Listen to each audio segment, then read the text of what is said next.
vous êtes déjà demandé quel est ou quels sont les meilleurs édulcorants pour la perte de poids? Est-ce que je consomme des édulcorants? Si oui, lesquels et pourquoi? Je vous invite donc à me laisser votre pouce en l'air et commençons tout de suite.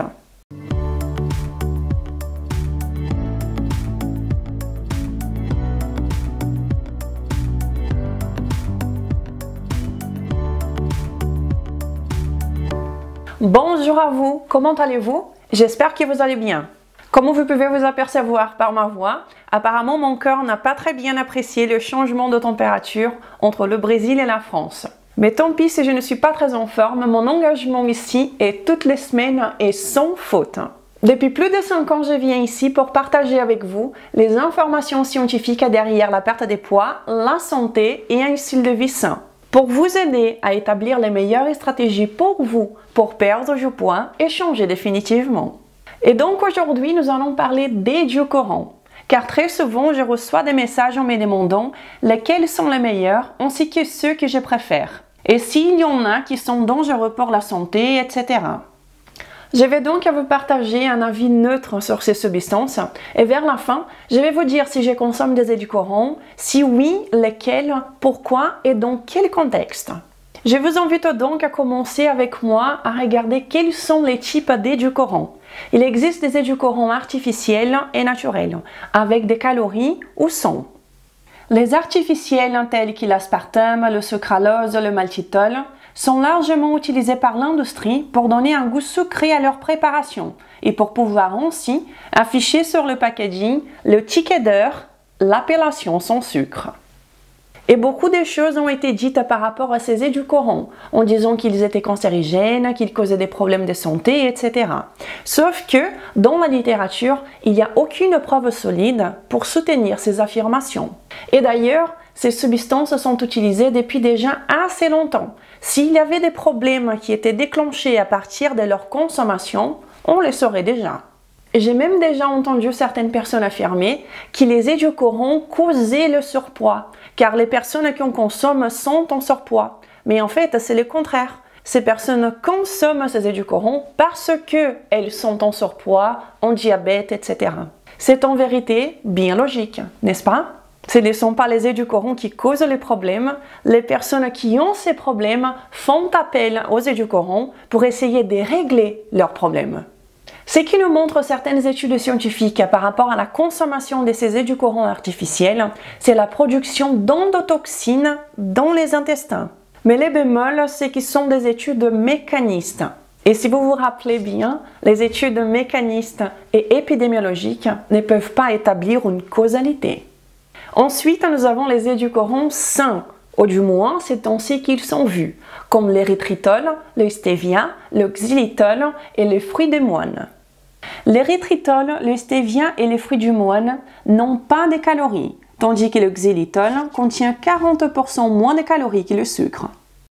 L'érythritol a une mauvaise réputation depuis quelques semaines car il y a eu une étude qui est sortie en disant qu'il est dangereux. D'ailleurs, si vous voulez que je vous fasse une vidéo sur ce sujet, vous pouvez tout simplement me laisser à Renata. Ces édulcorants sont les stars des stratégies low carb et cétogènes et vous avez déjà sûrement entendu parler d'eux et ils n'impactent pas la glycémie. Le xylitol un peu. Une chose que je ne pourrais pas laisser de côté ici est que le xylitol est hautement dangereux pour les chiens. Et cela parce que les chiens ne produisent pas l'enzyme nécessaire à la métabolisation du xylitol. Donc faites attention à vos toutous, ok?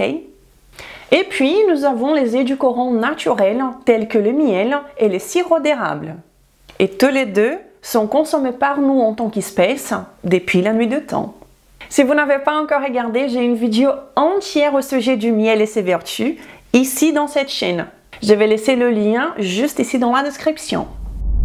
Ok Renata, alors quels sont les meilleurs édulcorants? Pour que je puisse répondre à cette question, nous avons besoin de contexte. Les meilleurs pour qui? Pour quelqu'un qui a 10 kg à perdre? 20 kg à perdre? Pour quelqu'un qui est en bonne santé? Une personne résistante à l'insuline? Ou une personne diabétique? Car comme vous vous doutez, la réponse ne sera pas la même pour tout le monde. Une personne résistante à l'insuline, diabétique ou qui a beaucoup de poids à perdre pourra effectivement bénéficier du fait d'utiliser certains édulcorants et cela pour minimiser l'impact dans leur glycémie et pouvoir consommer certains aliments qui les aideront à avoir plus d'adhésion à un changement dans leur alimentation. Car oui, des changements dans leur alimentation pourra les aider à perdre du poids et potentiellement améliorer leur état de santé. Cependant, ce n'est pas parce que ces substances n'impactent pas la glycémie qu'elles devraient être consommées trop souvent ou en grande quantité.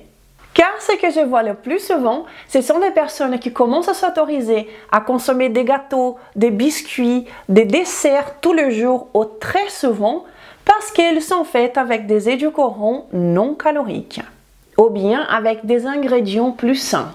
Mais vous savez quoi?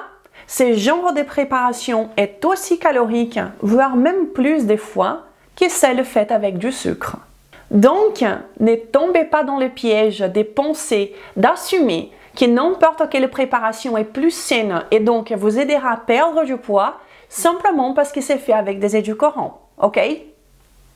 Et pour les personnes qui sont en bonne santé, dans ces cas, les édulcorants naturels seraient les plus intéressants, car comme leur nom l'indique, ils sont naturels, comme le miel et le sirop d'érable.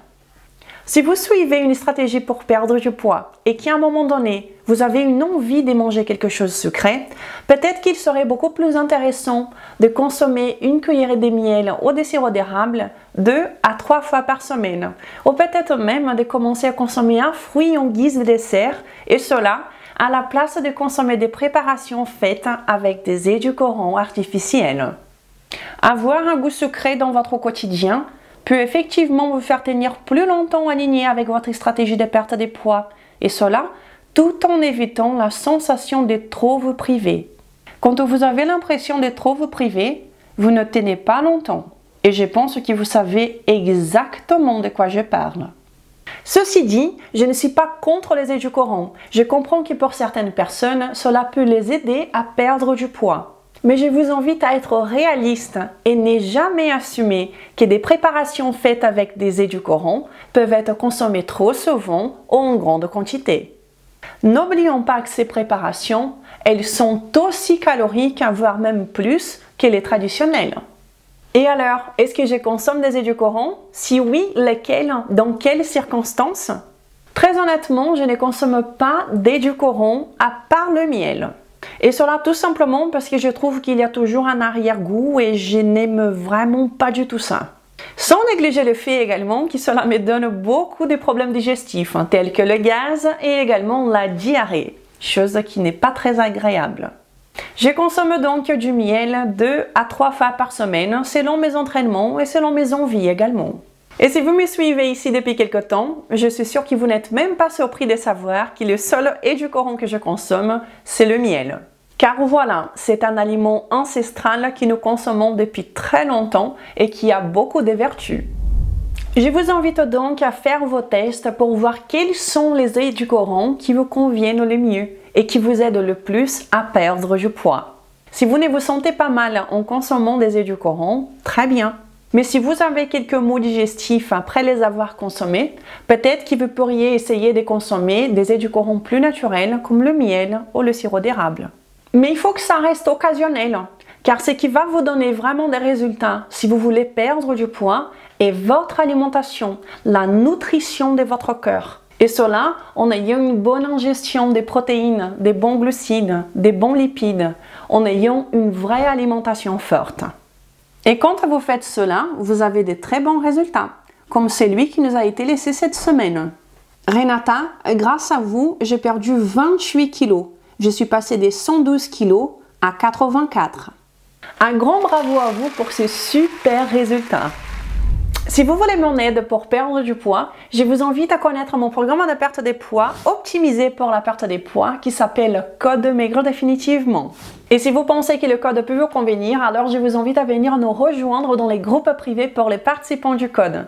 Un endroit incroyable où vous trouverez des idées de repas, des recettes, de la motivation ainsi que des vidéos en direct avec moi tous les mois. Sinon, vous pouvez tout simplement profiter de tous ces contenus gratuits que je partage ici depuis plus de 5 ans.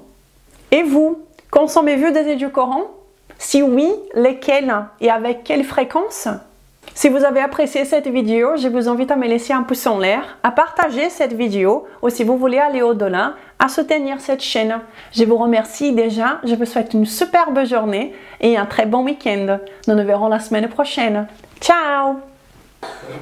J'aimerais vous dire quelque chose. Dis quelque chose. En fait, est-ce que vous avez fini?